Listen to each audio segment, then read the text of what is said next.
자, 안녕하세요. 안녕하세요. 네, 엄청 반갑습니다. 한 500명 되는 것 같습니다. 자, 이제 뜨거운 여름이 이제 왔고, 뭐라 그러죠? 우리끼리 2차기로 넘어왔죠. 2기. 1기 때는 이론을 했고, 이제 문제풀이를 하는 시간이 됐는데, 여러분들이 이제 봄부터 시작해서 했던 이론을 잘 마무리하고, 한 달 정도 좀 자유롭게 자습할 수 있는 시간이 있었는데, 열심히 하셨습니까? 좀 정리하셨어요? 네, 탱탱 놀다 오셨어요? 상관없습니다. 지금부터 열심히 하면 되니까. 자, 그래서 이제 문제풀이를 이제 시작을 할 텐데, 문제풀이를 하는 과정에서 보면은, 수업 시간에 했었던 문제들도 나오고, 약간 응용된 문제들이 이제 나올 텐데, 수업을 하고 이론을 접하면서 우리가 문제를 봤을 때랑, 이론이 1차적으로 정립이 된 상태에서 그 문제를 봤을 때랑은 이 접했을 적에 답 쓰는 분위기가 좀 달라야 되거든요. 다르지 않습니까? 똑같습니까? 안 되는데 이러면. 아무래도 그래도 보게 되면은 어떤 식으로 내가 답을 해야 될지의 길은 보여요. 뭐 답이 딱 보이진 않더라도 그런 것들을 연습할 수 있는 시간이 되면 좋겠고, 또 이제 여러분들이 또 이렇게 더운 날 학원까지 와서 열심히 들으시는 이 열정에 제가 부합되도록, 그리고 이 시간이 헛되지 않았다 하는 생각이 들 정도로 같이 노력을 하고, 또 예상되는 문제가 뭘까, 올해 말에 나오는 밤마다 열심히 구슬을 이제 굴려가면서 한번 찝어보고 잘 맞출 수 있는, 그래서 여러분들의 수고로움을 좀 덜어줄 수 있도록 제가 노력을 하도록 해보겠습니다. 그래서 이제 시험을 치고 났을 적에 제가 엄청 보고 싶어지게끔. 근데 해마다 붙으신 분들의 얘기지만, 그때 같이 공부했던 선생님들을 보고 싶고, 뭐 교수님들 얼굴 한번 보고 싶어요. 근데 한 번도 오는 사람은 없었거든요. 네, 여러분들은 한번 연락 주시면 제가 대기하고 있겠습니다. 합격해서 꼭 다시 만나기로 하고요. 자, 여기 이제 보여지는 것처럼 고급 역량학의 문제풀이는 주제별로 이렇게 6개 있어요. 그리고 참 요걸 하기 전에 우리가 이번에는 커리큘럼이 좀 바뀌었잖아요. 일주일에 이틀을 하면서 길게 가고, 또 약간 시간 시수도 조금 정리를 해서 여러분들이 스스로 공부할 수 있게 했기 때문에 장단점이 있기는 한데 조금 더 효과적일 수 있겠다는 생각은 들어요. 여러분들이 이제 시간이 있기 때문에 예복습을 할 수 있는 충분히 시간이 있을 것 같다. 그리고 이제 혼자 하다 보면 궁금한 것들을 또 질문을 하면 준비해서 답을 해갖고 올 시간도 저도 좀 더 넉넉하고, 그래서 이렇게 바뀌어진 시스템을 잘 활용을 해서 도움이 될 수 있도록 같이 노력을 하면 좋을 것 같고요. 주제는 우리 그 표지에 있는 순서대로입니다. 그래서 탄수화물이랑 식이섬유, 또 지질, 단백질, 또 에너지랑 수분이 한 챕터로 되어져 있고, 호르몬과 기타는 사실 호르몬이 직접적으로 문제가 나온 적은 딱 한 번이 있었어요. 그래도 이제 그걸 위해서라도 우리가 준비를 해야 되니까 정리를 했던 거고, 그리고 이제 6번에 해당하는 미량 영양소가 가장 많이 시험에 나왔던 그런 단원이라고 볼 수가 있습니다.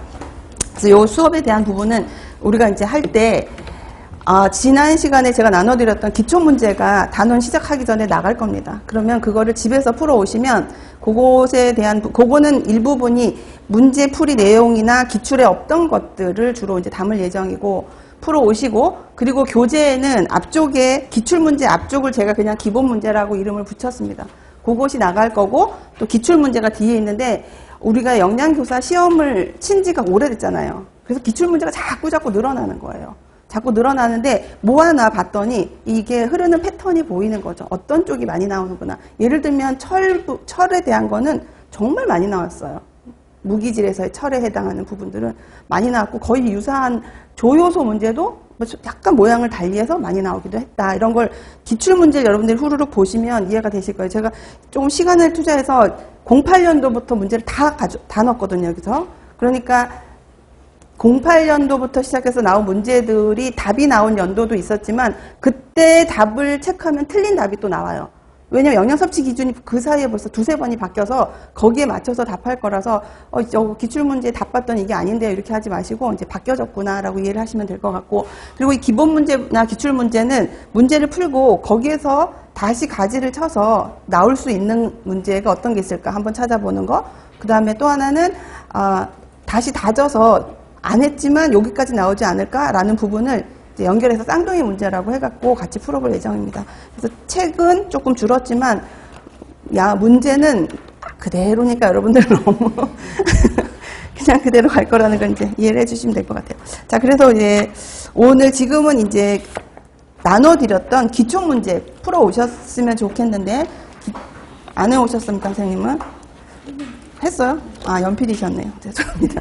자, 그래서 이 탄수화물부터 해서 우리가 했었던 부분들을 한 번씩 보면서, 전체적인 정리를 한번 해보는 걸로 할게요. 그래서 첫 번째 보시면 탄수화물, 그래서, 학원 이름이 있고 밑에 보면 기초 문제 이렇게 돼 있고, 오늘 나눠드린 거는 그 위치에가 쌍둥이 문제 이렇게 돼 있어요. 그래서 그 구분을 하시면 될 것 같습니다. 자, 1번부터 보겠습니다. 1번. 기초 문제죠. 올리고당, 식이섬유, 락토스 이런 것들이 생체 내에서 공통된 유익한 점을 역할을 하는데 그게 뭘까 묻는 거예요. 뭘까요? 정장작용이라고 할 수 있습니다. 정장작용은 간단히 얘기하면 어떻게 설명할 수 있을까? 정장작용은 뭐가 어떻고? 그렇죠. 유익균의 성장을 촉진, 그 다음에 유해균의 성장을 억제 하는 이거를 우리가 정장작용이라고 하는데, 이 정장작용을 하는 물질들의 이름이 올리고당, 식이섬유소, 락토스. 이거 말고도 우리가 알고 있는 것 중에 하나가 저항전분 이런 것들도 있고, 그죠? 그런 것들이 다 우리 몸에서는 그 장내 환경을 개선한다고 할 수 있는 정장작용을 하는 물질들이다. 자, 두 번째, 자, 유산균을 정의하고 특징, 생리적인 기능, 종류에 대한 아래 빈칸을 채웁시다. 자, 여러분들 유산균이 뭘까요? 유산균. 유당을? 유산균. 우리가 많이 쓰잖아요. 근데 진짜 유산균이 뭔지는 사실 잘 몰라. 그래서 여기서 정리를 할 텐데, 여기 볼게요. 기초 문제부터. 유산균이라고 하는 것은 장에서 당을 분해를 해서 유산이라고 하는 것을 만드는 모든 균들의 균을 우리가 유산균이라 그래요. 그게 굉장히 많은데 대표적인 거 제가 두 개만 여기다 이제 답을 쓰자고 얘기를 했습니다. 다시 얘기하면 정의는 장에서 우리가 먹은 당을 이용해서 유산이라고 하는 것을 생성하는 세균 전체를 우리가 유산균이라고 합니다. 특징은 아까 얘기했었던 당을 분해하는 이거 자체가 발효예요, 발효. 발효를 통해서 유산을 생성하고, 여러분들 위생학에서 했지만 얘는 뭐 그람 양성균이라는 특징이 있다라는 것이고, 생리적인 것은 유해균을 죽일 수 있는 유산을 분비하는 특성 때문에 장내 유해균의 증식을 막고 면역력을 정상으로 조절하는 역할을 하는 전체 균을 우리가 유산균이라고 한다. 대표적인 것들이 뭐가 있을까? 요구르트나 발효유를 제조할 때 쓰는 유산균이 뭐가 있을까? 혹은 모유의 영양아의 장내에 많이 있다고 우리가 알고 있는 유산균이 어떤 게 있을까? 이름을 한번 알아보려는 거거든요. 그래서 이름을 보시면 락토바실러스라고 하는 것이 유산균의 일종인데 요구르트나 발효유를 제조할 적에 이것이 이제 쓰이는 거고, 유산과 초산을 생성하며 모유 영양아의 장내에 많이 들어있다. 비피도 박테리움이라고 하는 균이 그렇다는 거죠. 이 두 가지가 유산균인데, 이거 말고도 여러분들이 아는 유산균이 하나 있어요. 조금 뜬금없는 얘기긴 한데, 어떤 게 있냐면 여러분들 그 충치 나오는 스트랩토코커스 균 있죠. 그 균도 유산균이에요. 근데 걔가 장에서 일을 안 하고 치아에서 일을 해서 산을 생성하니까 내 이가 나빠지는 거예요. 그래서 유산균은 총칭이다. 그 중에 우리가 각각에서 뭐 락토바실러스도 있고 비피도 박테리움도 있더라. 얘네들은 우리 몸에 들어가서 정장작용을 하는 좋은 일을 한다. 유해균을 죽인다. 이렇게 정리를 한번 해보시면 될 것 같습니다. 자, 3번. 다음은 무엇에 대한 설명인가 봅시다. 비인열량식품이고요. 고농축 에너지원이고 포만감을 주지 않으며 과량 섭취 시 비만을 초래하고 어린이의 경우 과행동증 유발시킬 수가 있습니다. B1의 에너지 대사를 위해 필요한 B1 등 에너지 대사를 위해서 필요한 필수 물질을 사용하여서 혈당 유지에 장애를 초래할 수도 있습니다. 혈중 중성지방 증가로 고지혈증을 유발하고 유아의 경우 치아 부식과 발효성 설사의 원인이 되는 이건 뭘까요? 설탕, 서당이라고 할 수 있습니다. 서당의 그 특징을 정리한 것이고요. 자, 네 번째, 간과 근육에 저장되는 탄수화물의 형태이다. 간의 것은 혈당 상승에 기여하지만 근육에 있는 것은 그렇지 않다. 마라톤 선수는 체내에 이것의 저장량이 많을수록 유리하다. 글리코겐에 대한 설명이죠. 글리코겐. 다섯 번째, 포도당과 결합하여서 유당을 이루며 뇌신경 등에 존재하는 단당류는 갈락토스예요. 그리고 6번에 해당하는 것은 이제 갈락토스가 뇌신경 같은 데 들어간다고 하는데, 그것이 이제 연결시켜서 당지질의 형태로 들어가는 이름을 한번 써볼 텐데 우리가 수업 시간에 이론반 때 했던 건데 한번 기억을 더듬어 보세요. 구조 안에 포도당이나 갈락토스가 한 분자 포함되어져 있는 당 지질. 지질인데 당이 하나 있어요. 글루코즈가 들어갈 수도 있고 갈락토즈가 연결되어질 수도 있는 거다. 이걸 우리가 뭐라 할까요? 세레브로사이드라고 얘기를 합니다. 세레브로사이드. 세레브로사이드라고 얘기하는데 좀 더 구체적으로 하면 글루코스가 붙어 있으면 글루코세레브로사이드, 갈락토스는 갈락토세레브로사이드 이렇게 설명을 하는 거예요. 그 다음에 두 번째, 구조 내에 포도당 한 분자가 포함되어 있으며 포도당이라고 했으니까 글루코라는 걸 앞에 붙이면 되죠. 요 앞에다가 글루코 세레브로사이드라고 쓰시면 됩니다.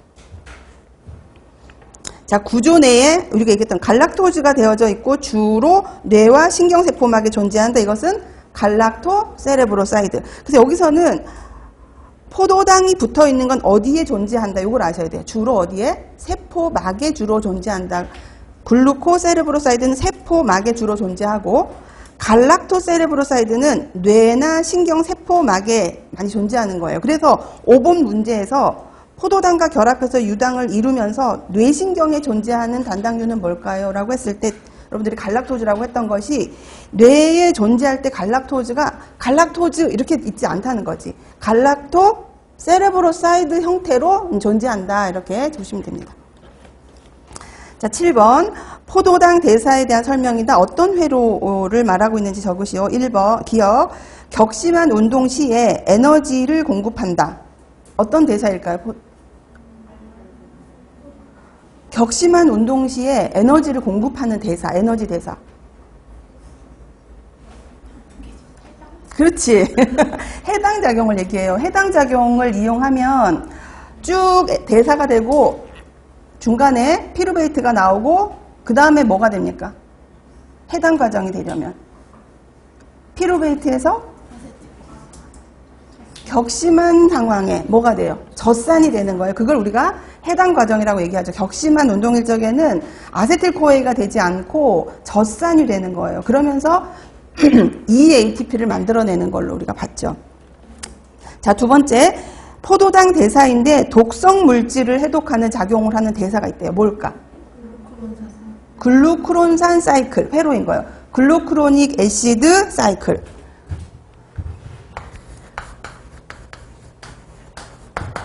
글루크로닉 애시드 사이클. 글루크론산이라고 하는 건 여러분들이 식품학에서도 봤었던 이름일 텐데 이 글루크론산이 모체가 포도당입니다. 그래서 얘가 되면 얘가 뭐의 구성성분이 될 수 있냐면 담즙의 구성성분이 되는 거예요. 그러면서 유해한 그 중금속들을 결합을 해서 얘가 빠져나오게 하는 역할을 하기 때문에 늘 얘기하지만 포도당의 그 기능에 대한 책자를 쭉 보면 한 8번째쯤 가면 해독이라는 말이 나와요. 그러니까 포도당 형태로는 해독 과정이 없어요.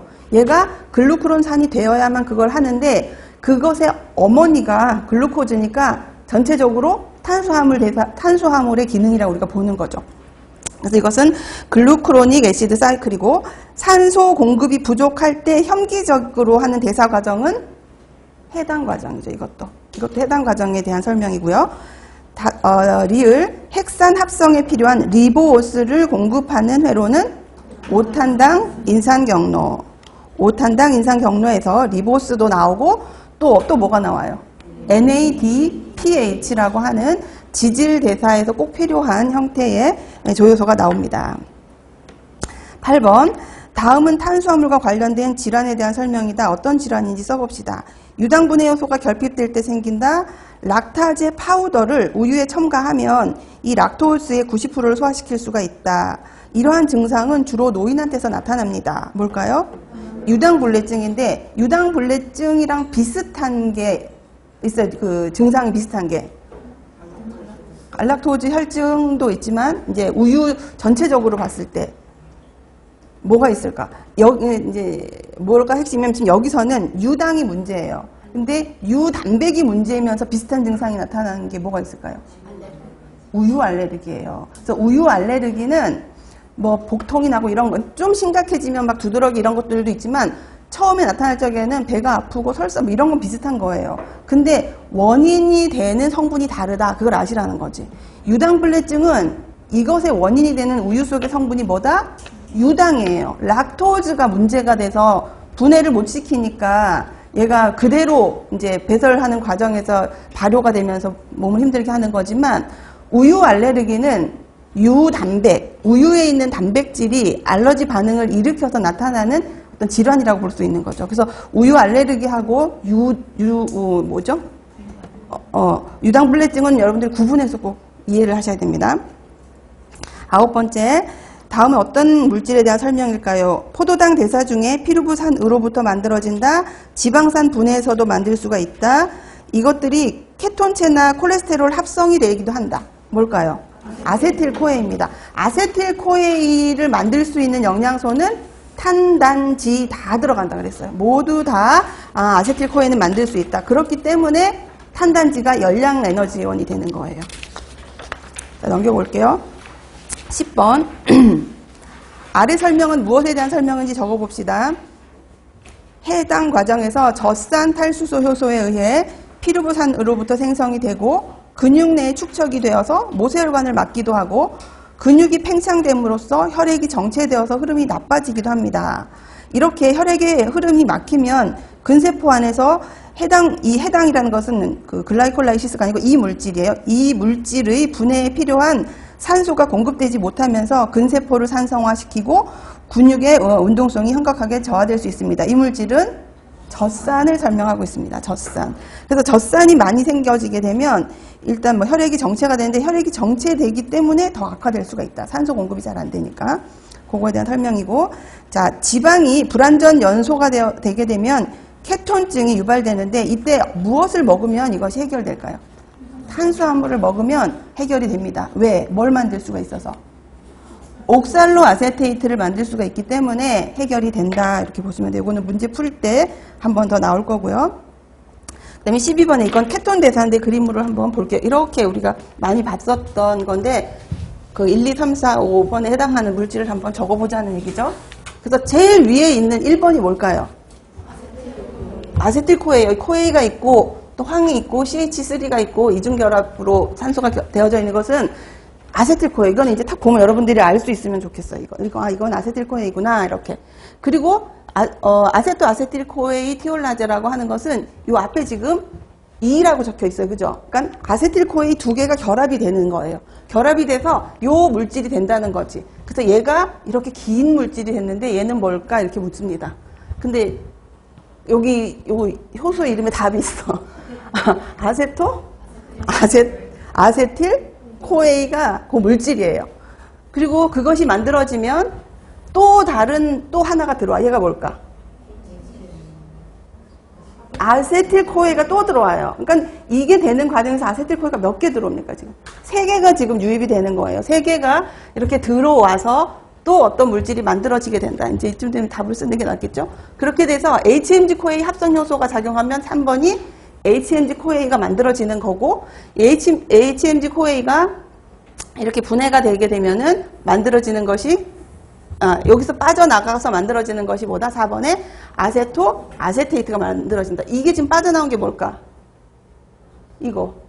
아세틸코에예요. 그러니까 아세틸코에가 둘이 있다가 하나가 붙었다가 하나가 떨어지면서 만들어지게 되는 상황을 우리가 보게 되는 거죠. 그리고 나서 만들어진 게 하나는 탈탄산이 되면서 만들어진 또 하나의 케톤체. 여기에서는 그 기본적으로 있는 조효소가 작용을 해서 만들어지는 또 하나의 케톤체. 이 3가지가 있습니다. 그래서 요것의 각각의 이름은 5번에 해당하는 것은 아세톤이고 얘는 베타 하이드록시 부틸레이트라고 하는 이 4, 5, 6번이 케톤체예요. 케톤체. 그래서 보면 제일 처음에 여러분들이 알고 있는 것처럼 아세틸코에인은 탄소수가 몇 개? 3보라고. 설마 이걸 C라고 보면 그냥 문 열고 나가라고 할 거야.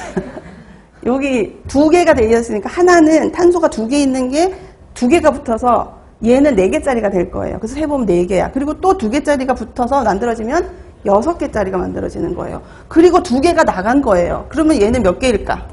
4개가 되겠죠. 그리고 여기서 또 탄소가, CO2가 또 나갔대. 그럼 얘는 몇 개가 될까? 3개가 되는 거예요. 그리고 여기에서는 얘와 똑같은 거지. 왜냐하면 여기서는 탄소의 들고남이 없었기 때문에. 그래서 이렇게 진행되는 것들의 이름을 여러분들이 알고 흐름을 이렇게 알면은 좀 만들어지는 과정에 대한 부분들을 좀 이해할 수가 있어서 12번을 봤으니까 한번 확인하시고, 자 13번 볼게요. 다음 그림은 식이섬유 섭취에 따른 변의 성상이다. 변의 형태인데 A와 B가 무엇인지 한번 적어보겠습니다. 라고 했어요. 그래서 첫 번째는 변이 들어갔는데 저 위에 올라가는 화살표가 휘발성 지방산이라고 되어 있습니다. 이게 뭘까요? 우리가 아는 이름으로. 단쇄 지방산이에요. 짧은 지방산이 나가는 걸 우리가 휘발성 지방산 혹은 이제 단쇄 지방산은 이름이 여러 개가 있는데 우리가 잘 아는 단쇄 지방산, 요 책에서는 휘발성 지방산이라고 했고 또 하나는 저급 지방산이라는 말도 해. 이 고급, 저급이 질의 문제가 아니라 탄소수가 적다는 것을 저급이라 하고 탄소수가 너무 많아서 20개씩 이렇게 되면 그걸 우리가 고급이라고 말해요. 그래서 세 가지 이름이 나오면 다 동일하다라는 거 이해하시면 되고, 그렇게 휘발성 지방산이 많이 만들어지고 가스도 만들어지고 박테리아 덩어리가 많이 만들어지면서 섬유소 찌꺼기는 적더라라고 돼 있어요. 섬유소 찌꺼기는 먹은 형태로 소화 흡수가 되지 않으니까 그대로 나오는 걸 얘기를 하는데, 반대로 B는 보면은 가스 발생이 휘발성이 2개니까 좀 적게 된다. 그 대신에 박테리아는 적은데 섬유소 찌꺼기가 많다. 이렇게 돼 있는 거죠. 그럼 무엇을 먹었을 때 이런 변이 되고 어떤 식이섬유를 먹었을 때 이런 변이 될까를 묻는 겁니다. 저렇게 박테리아 덩어리가 많은 거는 수용성이고 얘는 불용성을 먹었을 적에 그렇게 되는데, 그렇게 됐을 경우에 생리적인 그러니까 수용성을 먹었을 적에는 혈중 콜레스테롤의 감소 효과나 암 예방 효과 같은 것들을 우리가 기대할 수가 있고요. B에 해당이 되는 식이섬유는 불용성 식이섬유인데 이렇게 하는 과정에서는 변비 예방에 도움이 된다라고 우리가 볼 수가 있죠. 그래서 변에 박테리아가 많이 나왔다라는 것이 나오면 아, 내가 수용성 식이섬유소를 먹었구나라는 걸로 우리가 이제 접근을 할 수가 있습니다. 자, 14번. 자, 식이섬유소에 대한 설명이다. 빈칸을 외우시오. 식이섬유소는 포도당과 포도당이 무슨 결합으로 되어져 있을까? 무슨 결합? 베타-일사결합. 베타-일사결합으로 되어져 있는 것이고 소화관을 자극하여서 연동운동을 촉진한다. 그리고 이것은 혈청 콜레스테롤의 저하, 콜레스테롤을 낮춰주는 역할을 하고 이제 칼슘과 철 같은 무기질의 흡수를 저해시킨다. 이렇게 보시면 되죠. 베타-일사, 그 다음에 니은은 촉진, 디귿은 저하, 리을은 저해시킨다. 이것이 식이섬유소의 특징인데, 이 밑에 있는 15번은 요 설명했던 것을 그림으로 이제 보여주는 거예요. 그래서 A번은 알파-일사 결합이고 똑같은 포도당인데, B번은 베타-일사입니다. 그럼 A는 뭘까요? 아밀로즈고, B는 셀룰로즈가 되는 거예요. 그리고 얘네들을 분해하는 효소의 이름은 아밀라제고, 밑에는 셀룰라제가 되는 거죠. 그래서 분해가 됐어. 분해가 돼서 이런 물질들이 만들어졌는데, 얘와 얘를 봤을 적에 OH가 밑으로 나와 있고 얘는 위로 가 있는 거예요. 이렇게 됐을 적에 앞에다가 우리가 알파와 베타를 붙일 수가 있습니다. 그래서 적에 기억에 해당하는 것은 알파 아밀로즈가 만들어집니다. 그러니까 아밀로즈가 분해되면 우리가 그냥 포도당이 생겨라고 하는데 그 중에서도 알파 아밀로즈가 생기는 거고, 소들이 짚을 먹고 셀룰로즈를 분해해서 포도당 단위까지 분해를 했을 때에는 베타 아밀로즈를 만들어낸다는 거죠. 그래서 구조를 보면 이렇게 돼 있다. 그래서 수소가 위로 가 있으면 알파예요. 반대로 OH가 아래로 내려와 있으면 알파다. 이 구조에서. 그래서 요거는 좀 이따 다른 문제도 나오니까 조금 기억을 한번 해보도록 할게요. 자, 이 문제에서 언급된 두 효소 중에 인간의 소화기관에서는 분비되지 않는 효소가 있습니다. 뭘까요? 셀룰라제가 분비가 안 되는 거죠. 자, 17번. 체내에 존재하는 대부분의 당 분해 효소들은 당류의 베타 결합을 쉽게 분해하지 못합니다. 여기서도 얘가 베타 결합이기 때문에 우리 몸에서는 분해가 안 된 거예요. 베타 결합을 할 줄 모르거든, 우리 몸이. 그런데 예외적으로 베타 결합을 분해하는 유일한 효소가 있습니다. 하나가 있는데 그게 뭘까? 락타제예요. 왜냐하면 락토즈가 베타 결합을 하고 있는데 거기에서 끊을 수 있는 것이 락타아제가 나옵니다. 그래서 답은 락타아제이고, 락타아제가 분해할 수 있는 기질은 유당, 락토즈죠, 그죠? 락타아제와 유당 이렇게 쓰시면 됩니다. 자, 그 다음에 이거 모시도 우리가 너무 많이 봤던 건데 하나씩 보면 답이 저 위에 다 있네. 저기 1번에 해당하는 거는 근육에서부터 출발을 해서 글루코즈가 있고 이제 해당 과정을 통해서 만들어진 젖산이 간으로 와서 얘가 다시 당신생을 거쳐서 글루코즈를 만들고 이 글루코즈가 다시 혈액을 따라서 근육에 와서 글루코즈로 또 작용하는 이런 회로를 우리는 코리 회로라고 얘기를 합니다. 그러니까 저기에서 근육에서 대사된 것은 탄수화물에 대한 대사만 일어난 거예요. 포도당만 분해가 됐을 때 만들어지는 젖산의 이동 경로이고 2번에 해당하는 것은 뭐와 뭐가 해당됩니까? 근육 단백질과 글루코즈, 탄수화물 두 개가 같이 분해가 되면서 같이 코워크를 한 거예요. 같이 작용을 하면서 만들어진 것이 알라닌인 거예요. 그래서 우리가 이것은 알라닌 회로라고 하는데 젖산이나 알라닌 두 가지의 가장 큰 특징은 혈액으로 잘 이동이 된다는 거지. 어디까지?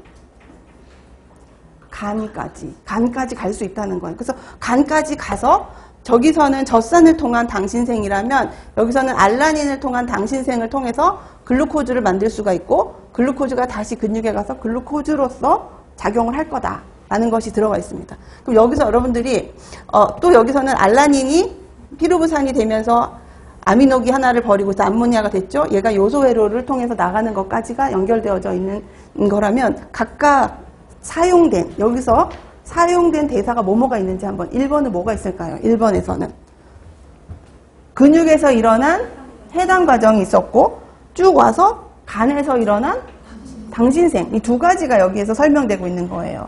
그러면 2번에 해당하는 것은 근육에서 있는 해당 과정과 또 아미노기 전이 반응이 여기서 있었던 거죠. 그래서 아미노기 전이 반응이 있어서 이제 알라닌을 만들어냈고 그리고 나서 넘어갔어요.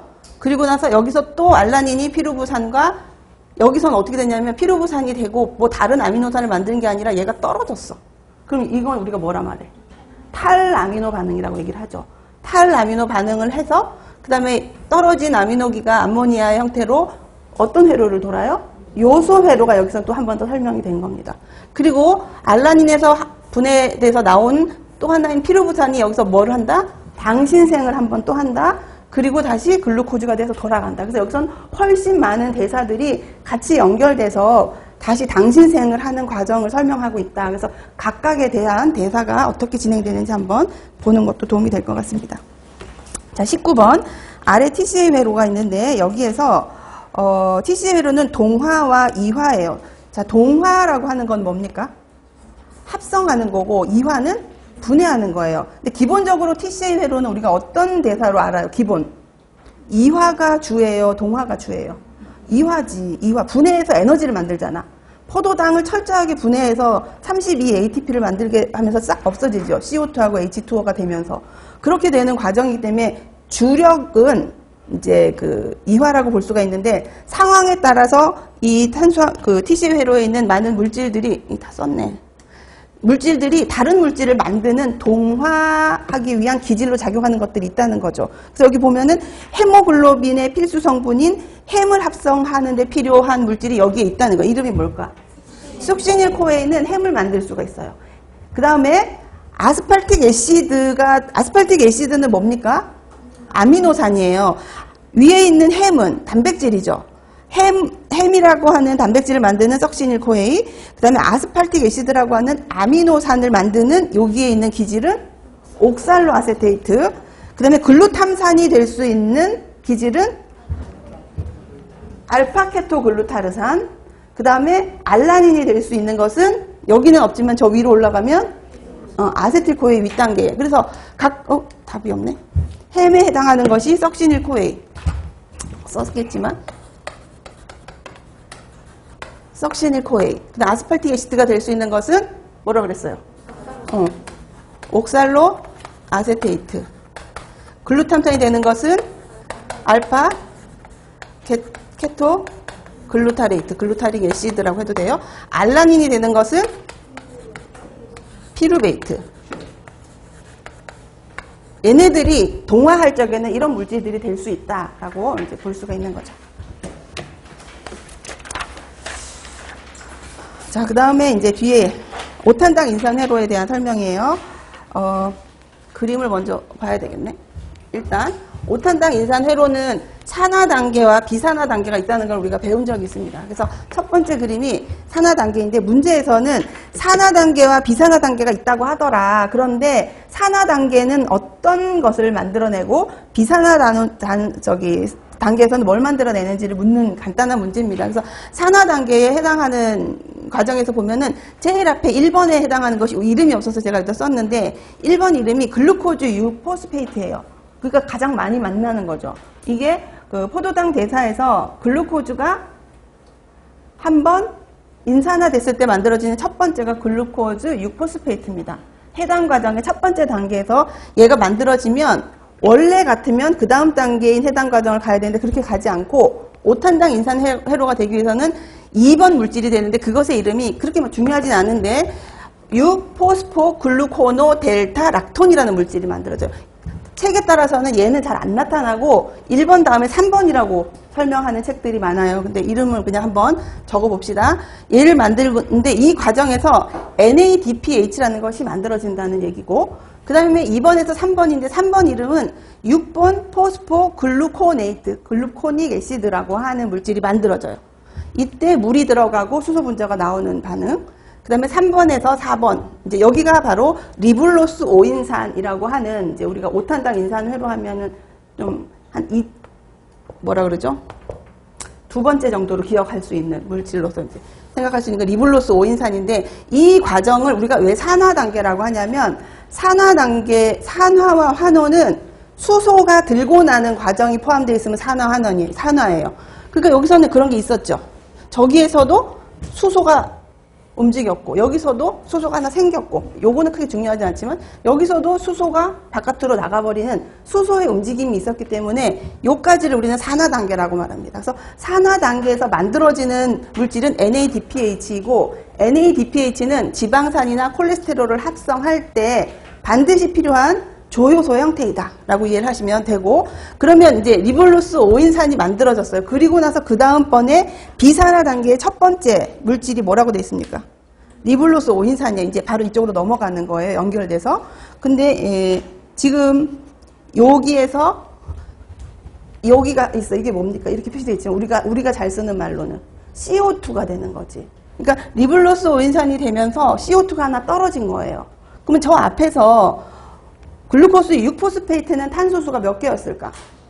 6개 되다가 요 단계에서 CO2가 하나 넘어가면서 여기서부터는 5탄당이 된 거예요. 그래서 이 회로를 우리가 전체적으로 5탄당 인산회로라고 얘기를 한다. 그래서 여기서부터 5탄당이 됐어요. 그리고 이제 비산화 단계가 이제 저기 리블로스 5인산, 아까 했던 마지막 물질이 여기 와서 있는데 여기에서 리블로스 5인산이 이런 물질이 될 수도 있고 필요에 따라서는 이렇게 될 수도 있는 겁니다. 근데 문제는 뭐냐면 얘가 이쪽으로 가게 되면 이 물질을 만들어. 뭡니까? 리보스예요. 리보스가 우리가 5탄당 인산 경로에서 중요하게 생각하죠. 그러니까 얘가 만들어져서 5탄당이 필요로 하는 곳에 가버리면 이제 끝났어. 대사가 끝나고 이제 없어져요. 근데 문제는 어떤 조직에서는 리보스 5인산은 필요가 없고 NADP만 필요한 곳이 있을 거죠. NADPH. 그러면 얘는 그냥 있어. 갈 곳이 없으니까. 그리고 아까 했던 산화 단계가 한 번 더 와요. 더 와서 얘를 만들 수도 있어요. 그러니까 지금 두 개의 포도당이 들어와서 얘를 만들고 얘를 만든 거예요. 무슨 말인지 알겠죠? 그리고 나서 얘네들이 5개짜리가 대사를 해서 7개짜리와 3개짜리로 만들어졌습니다. 쪼개졌어요. 그리고 7개짜리, 3개짜리가 또 해가지고 4개짜리와 6개짜리로 됐는데 요 이름은 우리가 잘 아는 이름이야. 프룩토스 6인산. 그죠? 이건 알죠? 요 물질이 된 거예요. 그러면 2개가 들어와서 4개짜리가 하나 남아있고 프룩토스 6인산이 남아있으면 끝난 게 아니잖아. 얘는 우리가 어떻게 쓰는지 모르거든. 배운 적이 별로 없죠. 이름만 지금 처음 봤어 나도 얘를. 이거 어떡하지? 그러는데 어떻게? 아까 했던 데서 포도당이 하나 더 들어가. 그리고 한 바퀴 더 돌면서 자일로스 5인산이라는 물질이 만들어져요. 이게 어디 있냐면 여기 있죠. 그러니까 요렇게 해서 얘가 만들어지면 얘가 여기 와서 다시 유입이 되는 거예요. 그래서 4개짜리와 5개짜리가 다시 반응을 해서 얘 한 개 더 만들고 4개하고 5개짜리가 만나서 6개짜리 만들었으니까 탄소수 3개짜리 하나가 남겠죠. 이렇게 만들어지는 것이 우리가 5탄당 인산 경로라고 얘기를 합니다. 그래서 정리를 해보면 5탄당 인산 경로는 6개짜리 포도당 3개가 들어가서 6탄당 2개와 3탄당 1개가 만들어지는 대사예요. 그러면 탄소수가 여기 몇 개가 된 거야? 15개가 됐어요. 근데 처음에 들어올 적에는 탄소수가 모두 몇 개 들어갔어요? 6개짜리 3개니까 18개 들어갔는데 3개가 어디 갔어요? 어디서? 여기서 한 번 지나갈 때마다 얘가 하나씩 다 없어졌기 때문에 한 분자에서 CO2 하나, 그 다음 2번 타자 또 CO2 하나, 세 번째 것까지 CO2 하나 해서 여기서 C가 날아갔기 때문에 C가 3개가 없는 채로 온 거예요. 선생님 깜짝 놀랐어 지금? 저번 학기 때 몇 번이나 했는데 너무 놀라워해서 나도 반갑긴 한데 그래서 이렇게 만들어집니다. 그럼 다시 생각을 해보면 해당 과정 여러분들 머릿속에 없더라도 만들어내세요 지금. 그래서 프룩토스 6인산은 언제 나타나냐면 포도당이 있었어요. 그리고 거기에 인산이 붙으면 포도당 6인산, 글루코스 6인산이 돼. 그게 뭐냐면 얘야 얘. 제일 처음에 얘가 만들어지고 지금부터는 해당 과정이에요. 그 다음 번째에 나오는 것이 프룩토스 5인산 얘가 되는 거야. 그럼 얘가 됐다는 말은 해당 과정을 내려갈 수 있을까 없을까 얘가? 갈 수가 있는 거예요. 에너지를 만들러 갈 수 있는 물질이 된 거예요. 그리고 글리셀 알데하이드 3인산 얘는 그 밑에 내려가 보면 6개짜리가 둘로 쪼개져서 3개짜리가 되는 단계에서 자주 나오는 이름이야. 그럼 얘가 하나 만들어지면 얘도 내려가면 피루부산 하나 만들 수가 있죠. 그러니까 얘도 에너지가 될 수 있는 거예요. 그래서 무슨 얘기를 하냐면 포도당 대사가 얘와 비교할 적에 이제 얘는 어차피 3개라야 설명이 되니까 포도당이 3개가 들어가서 해당 과정을 거치는 과정을 통해서 하면 피루부산이 몇 개 만들어질까? 해당 과정을 통해서 포도당 3분자가 순서대로 되면 피루부산이 몇 개 될까? 6개 되지. 왜냐면 포도당 1개당 피루부산 2개씩 나오잖아. 3탄당이니까. 그런데 얘는 이 프룩토스 6인산이 2개가 들어가겠죠? 2개 만들어졌으니까. 그러면 피루부산이 몇 개 만들어질까? 4개가 일단 만들어지고 얘가 하나가 만들어지니까 5개인 거예요. 그래서 피루부산이 생성되는 과정을 보면 하나가 부족해져. 똑같이 포도당 6인산이 들어갔지만. 맞죠? 그래서 그럼 줄어든 거 아니야. 그런데 얘가 줄어드는 대신에 엄청 큰 일을 했잖아. NADPH를 만들었잖아요. 지금 여기까지 온다는 뜻은 리보스가 핵산을 만들러 가지 않을 경우예요. 산화 과정만 필요한 조직에서는 이 5탄당 인상 경로를 통해서 에너지를 만들 수 있는 겁니다. 근데 리보스가 필요한 조직에서는 이 말이 안 맞는 거예요. 그래서 우리가 보는 기본서들에 따라서 보면은 어떤 책은요, 5탄당 인상 경로가 에너지를 만들 수 없다고 규정한 책이 있어. 그 말은 리보스가 핵산을 만들어 갔다는 전제하에서 하는 말이에요. 근데 그렇지 않은 조직도 있죠. NADPH만 필요한 곳. 거기서는 피루부산이 5개나 만들어지니까 좀 작지만 해당 과정이랑 5탄당 인상 경로가 만들어진 에너지량이 엄청 차이 난다고 할 필요는 없는 거예요. 유사하게 만들 수 있다라는 거지. 그래서 이것과 연결돼서 우리가 정리할 수 있는 것은 5탄당 인상 경로는 지방을 대사를 해야 되는 곳. 왜냐하면 NADPH가 필요하니까. 지방 대사가 원활하면서 핵산이 만들어져야 되는 곳에서 주로 쓰이면서 에너지도 공급할 수 있다. 라는 것까지 해도 된단 말이에요. 그러니까 5탄당 인상 경로가 반드시 에너지를 못 만든다는 건 아니야. 근데 못 만든다고 하는 말이 틀린 건 또 아니에요. 무슨 말인지 알겠어? 알아야 됩니다. 여러분들 사바사바 알아야 됩니다. 솔솔솔 뿌린다 그러던데. 그래서 여기서는 이제 2가지에 대한 답은 일단 적고 그 과정에서 에너지의 숫자가 어떻게 달라졌는지 한번 정리를 해보시고 자 21번 볼게요. 5탄당 인산 회로의 비산화 단계 지금 보이는 요 장면이에요. 여기에 어떤 효소가 작용을 하는데 이 효소는 TPP를 조효소로 하고 B1의 영양 상태 판정하는 지표로 쓰이고 그때 적혈구에 있는 이 효소의 활성도를 주로 씁니다. 이 효소는 뭘까요? 트랜스케톨라제예요. 트랜스케톨라제가 어디서 쓰일까 여기서? 모르지. 요 2곳에서 써요. 트랜스케톨라제가 요 장면 여기에서 한번 쓰이고 여기서 트랜스케톨라제 여기서도 트랜스케톨라제가 쓰이면서 이제 이것의 활성도를 통해서 우리가 조효소인 TPP의 활성도를 보고 B1의 영양 상태를 우리가 이해할 수 있게끔 우리가 본다는 거죠. 자, 22번. 21번은 트랜스케톨라제. 그리고 우리 몸에서 판정을 할 적에는 적혈구 안에 있는 트랜스케톨라제를 검사한다. 이렇게 꼭 그 검체도 같이 알아두시면 돼요. 혈액을 하는데 적혈구에서 있는 이 효소의 활성도를 우리가 검사하더라. 22번 5탄당 인상 경로에서 산화 단계와 비산화 단계를 거친 후 다시 에너지 대사 경로로 진입하게 되었을 때 아까 얘기했었죠. 열심히 설명했던 그 부분이에요. 산화 단계에서 NADPH 하고 비산화 단계까지 와서 리보스 쓰지 않고 계속 에너지 대사 경로로 가게 됐을 경우 생성량을 해당 과정에 하는 에너지량과 비교해서 한번 써봅시다. 6탄당 3개가 5탄당 인상 경로를 거치면 6탄당 몇 개와 2개와 3탄당 1개가 만들어져서 결국 피루부산 5개가 생성됩니다.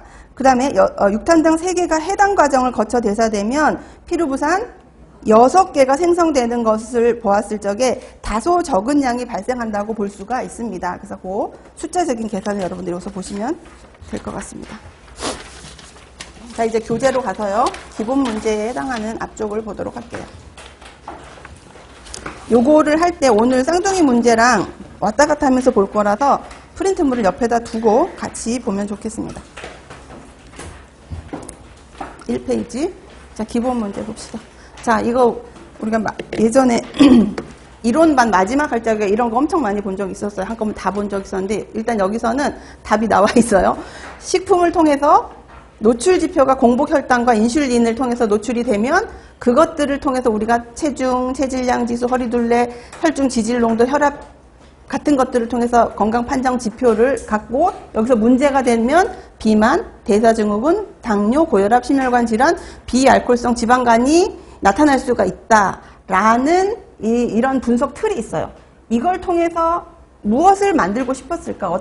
어떤 그 영양소 섭취 기준에 그 기준표를 만들고 싶었을까? 이것은 에너지 적정 비율입니다. 탄수화물의 에너지 적정 비율 몇 퍼센트입니까? 55에서 65%가 만들어지려면 이걸 통해서 분석을 해서 그 숫자가 나왔다라는 뜻으로 여러분들이 이해를 하시면 돼요. 자, 요거에 대한 거 프린트물 1-1번 볼게요. 쭉 읽으면서 빈칸 봅니다. 탄수화물에 있어서 만성 질환 위험 감소를 위한 섭취 기준으로는 총 에너지 섭취량 중에 탄수화물로부터 에너지 섭취 비율인 에너지 적정 비율 AMDR이라고 얘기를 합니다. 이런 것들을 설정하였고 1세 이후 모든 연령에서 몇 퍼센트로 설정되었다? 55에서 65%로 설정이 되었다. 자, 성인의 에너지 적정 비율을 15년에는 2010년도 설정 값인 55에서 70%를 65로 낮춘 때가 있었어요. 이게 낮춰지게 되니까 어디가 흔들렸을까? 얘를 낮췄어. 탄단지가 100이 돼야 되거든. 근데 얘를 55에서 70이었던 걸 얘를 낮춘 거예요. 그럼 누가 흔들렸을까? 지방이 올라갔어요. 그래서 이거를 볼 때 이상하다. 왜 2015년에는 이게 지방 비율이 더 올라갔을까? 왜 지방 섭취율이 많다면서 왜 더 먹으라고 하는 거야? 이렇게 얘기를 하는데 그거는 더 먹으라는 게 아니고 탄수화물을 줄이다 보니 수치적으로 100을 맞추려면 지방이 올라갈 수밖에 없었던 거예요. 55로 낮추었으며 2020년에도 2015년에 만들었던 것을 변경을 시켜야 될 필요가 없어서 그대로 유지했습니다. 그래서 연령대별로 두 연령대를 보고 있어요. 10에서 18세인 청소년의 경우 고탄수화물 섭취군이 저탄수화물 섭취군에 비해서 중성지방 농도와 혈압이 유의적으로 높았다고 합니다. 그리고 고탄수화물 섭취는 성인기뿐만이 아니라 청소년기의 어떤 지표에도 영향을 미쳤는가? 대사증후군입니다. 그래서 청소년들의 대사증후군이 영향을 미치는 것으로 보고되었고 따라서 성장기의 에너지 적정 비율도 성인과 같이 모두 55에서 65%로 동일하게 잡았습니다.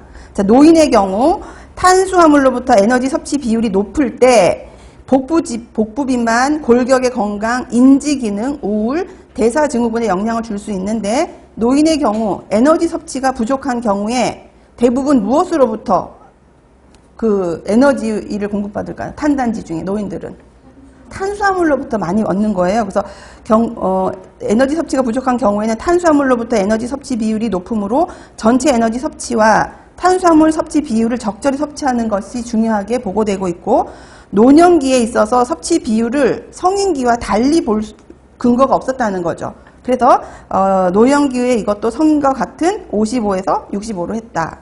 또 임신기와 수유기의 경우도 탄수화물의 에너지 적정 비율을 동일하게 잡아서 55에서 65로 했다라고 해서 전 연령대가 55에서 65로 탄수화물은 잡혔구나, 이렇게 보시면 되고요. 자, 그래서 비교해서 또 하나가 나오는데, 이 표는 무엇을 알고자 하는 것인가 하면 당류에 의한 섭취 분석 틀입니다. 그래서 음료수나 식품 속에 들어있는 총당류, 첨가당, 유리당, 가당음료, 이런 것들이 이제 먹게 되는 물질들이라면 그걸로 인해서 건강 판정 지표들이 뭐 공복 혈당이라든지 인슐린의 민감도인 내당 등, 그다음에 식사 영양 밀도 쭉 이런 것들의 건강 판정 지표를 통해서 건강 상태가 어떻게 되는지, 비만이라든지 이런 것들이 다 연결되어 있다는 것이 이것도 분석 틀이에요. 틀을 짜놓고 연구를 한 거고, 여기서 이제 특별한 것은 충치라고 되어 있죠. 충치가 당류와 굉장히 긴밀한 연구가 되어져 있다는 것은 아주 오래전에 밝혀져 있어요. 그래서 최근 연구 결과가 없어. 할 필요가 없을 만큼 너무 명확하기 때문에. 그래서 요즘은 다른 것들에 대한 연구가 훨씬 많다라고 얘기를 하고 있습니다. 이것은 이제 고정된 거고. 그래서 1-2번은 괄호는 당류인데, 이 1-1의 그 박스 안에 보면은 첫 번째 줄 보세요. 탄수화물에 무엇을 위한이라고 되어 있습니까? 만성질환 위험 감소를 위한 섭취 기준으로 에너지 적정 비율을 잡은 거예요. 이해가 되셨죠? 1-2번의 문제를 보세요. 만성질환 위험 감소를 위한 관점에서 당류의 섭취 분석틀을 준 겁니다. 그래서 우리가 만성질환 위험 감소를 위한 섭취량이라고 하면 어떤 영양소가 딱 떠오릅니까? 나트륨이에요. 근데 나트륨은 이 값이 딱 설정이 된 거예요. 2300 이렇게 정해져 있잖아요. 근데 여기서는 만성질환 위험 감소를 위해서 섭취 기준을 잡았는데 이것은 약간 권고 차원이에요. 반드시가 아니고 권고 차원에서 만들어진 것이, 이것들 탄수화물도 있고 지방도 퍼센트가 있죠. 단백질도 퍼센트로 돼 있죠. 당류도 있죠. 우리 뒤에 나오겠지만 뭐 10에서 20%, 10% 이런 것들이 다 권고치예요. 권고치로 해놓고 완전히 섭취량으로 해갖고 딱 정한 거는 나트륨 하나밖에 없다. 그래서 만성질환 위험 감소라는 게 왜 여기 붙었어? 이렇게 고민할 필요가 없습니다. 그거는 늘 쓰여지는 단어 중에 하나다라고 보시면 되는 거예요. 그래서 그것에 대한 내용을 밑에 보시면, 당류의 섭취 기준 설정을 위해 당류 섭취와 식사의 영양 밀도와의 관계, 그 다음에 대사성 질환과의 관계, 그리고 우리나라 사람들의 총당류 섭취 실태를 고려하여서 이제 했는데, 이게 위에 있는 분석 틀을 설명하는 겁니다. 최근에 과학적인 근거들은 무엇과 무엇이 많을수록, 여기 있는 것 중에 한번 찾아보세요. 4개 중에 2개인데 무엇과 무엇의 섭취가 많을수록 비만, 당뇨, 심혈관 질환의 위험이 유의하게 증가하고 있다는 걸 보여주고 있다. 또 하나는 가당 음료수예요. 첨가당과 가당 음료수. 그러면 첨가당과 가당 음료수는 어떤 식품을 먹을 때 우리가 먹게 돼요? 주로? 인스턴트 식품에 많이 들어있는 거예요. 그 다음에 탄산음료나 이런 것들, 가당음료 많이 들어있잖아요, 거기에. 그러니까 그런 것들의 섭취를 줄여라라는 얘기예요.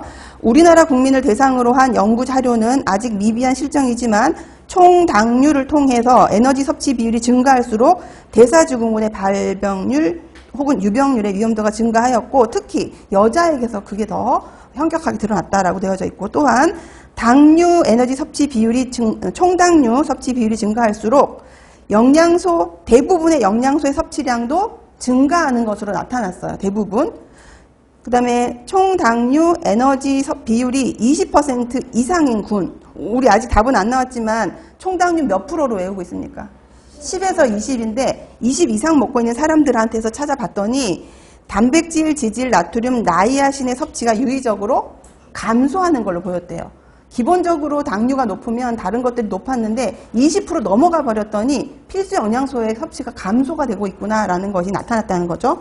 이에 따라서 15년도 섭취 기준 제정 시에는 총 당류 섭취 기준은 총 에너지 섭취량의 10에서 20%로 하였고, 생애 주기별로 자료가 너무 적어서 생애 주기별로는 제시하지 않고 있습니다. 또한 총 당류의 급원 중에서 무엇의 비율이 높아지고 있을까? 우리 아까 얘기했던 것처럼. 첨가당이 들어있는 어떤 식품? 가공식품.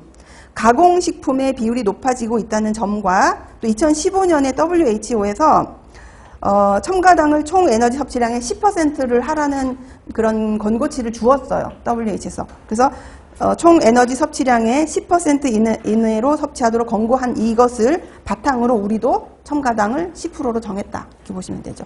2018년 국민건강통계에서 7기 조사를 했더니 3년 동안에 총 당류 섭취가 점진적으로 감소하는 것으로는 보고되고 있고 그 이후로 과학적인 근거가 크게 나타나지 않고 있어서 2020년에도 2015년 거를 그냥 그대로 유지한다. 전체적으로 우리가 이제 나트륨이랑 당류 줄이기를 이제 나라에서 주체를 하잖아요. 그래서 조금 줄었다는 결과가 나왔다는 거죠.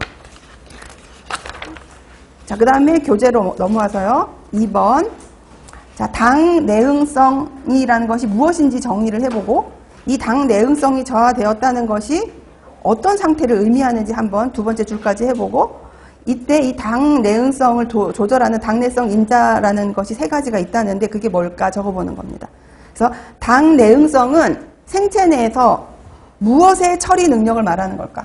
포도당이에요. 포도당을 어떻게 처리할 것인지 잘 처리하나 못하나를 우리가 당 내응성이라 하고 포도당의 처리 능력을 말하는 것이고 이 당 내응성의 저하는 인슐린의 분비나 작용, 인슐린의 분비나 작용에 문제가 있구나라고 우리가 본다는 거죠.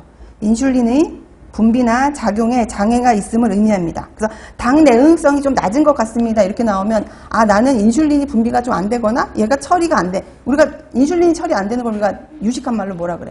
인슐린? 그렇죠. 그렇게 저항성에 내가 좀 문제가 있구나 이렇게 판단한다라는 거예요. 그리고 당 내성 인자가 세 가지 물질이 있다 그랬어요. 뭐가 있을까? 일단 가장 대표적인 우리 알고 있는 무기질, 크롬. 그 다음에 아미노산 중에서는 아미노산이요. 비타민 중에서는 나이아신. 그 다음에 질소를 포함하는 생리적인 활성 물질은 글루타치온. 이 세 가지가 당 내성 인자라고 볼 수가 있습니다. 자, 거의 같은 문제인데 여기까지만 하고 잠깐 쉴 거예요. 자, 당 내응성 인자, 당 내성 인자인데 당 내성 인자의 대표로 알려진 건 방금 얘기했던 것처럼 비타민은 나이아신, 무기질은 크롬, 비단백성 질소화합물은 글루타치온이 있습니다. 글루타치온은 3개의 아미노산으로 되어져 있는 트리펩타이드인데 그 아미노산이 뭐냐? 시스테인, 글리신, 글루탐산이라는 얘기죠. 이 세 가지로 구성된 것이 글루타치온이다. 그럼 이제 여기서 얘기를 하고 있어요. 지금 얘네 이 세 개가 여기 합쳐져서 이렇게 생긴 것이 글루타치온인데 얘네들이 무엇일지를 한번 찾아보는 거죠. 그걸 내가 어떻게 알아요? 그러지 말고 눈을 크게 뜨고 보면 우리가 보인다는 겁니다. 한번 봅시다. 제일 처음에 여기 뭐가 특징적이야? 요 항이 있어. 얘네 중에 항이 있는 물질이 뭐예요? 시스테인이에요. 그래서 얘는 시스테인이야. 그 다음에 있는 거는 이거는 잘 모르겠어. 그 다음에 얘네 둘 중에 얘가 짧아. 짧은 게 누굴까? 글리신인 거야. 제일 작거든요, 글리신이. 그리고 얘가 글루탐산. 이렇게 세 개가 합쳐져서 만들어진 겁니다. 그래서 이런 표시를 보면 여기서도 우리가 자세히 보면은 여기서 한번 이렇게 잘려요. 그럼 여기 보면 항이 있대. 이게 뭘까? 이 부분이. 시스테인의 자리예요. 그리고 얘가 좀 짧고 얘가 길어. 얘는 뭘까? 글루탐산이고 짧은 이게 글리신이 되는 거죠. 그래서 이렇게 세 가지가 있다라는 것까지 여러분들이 한번 보시면 될 것 같습니다. 자, 잠깐 쉬었다가 할게요.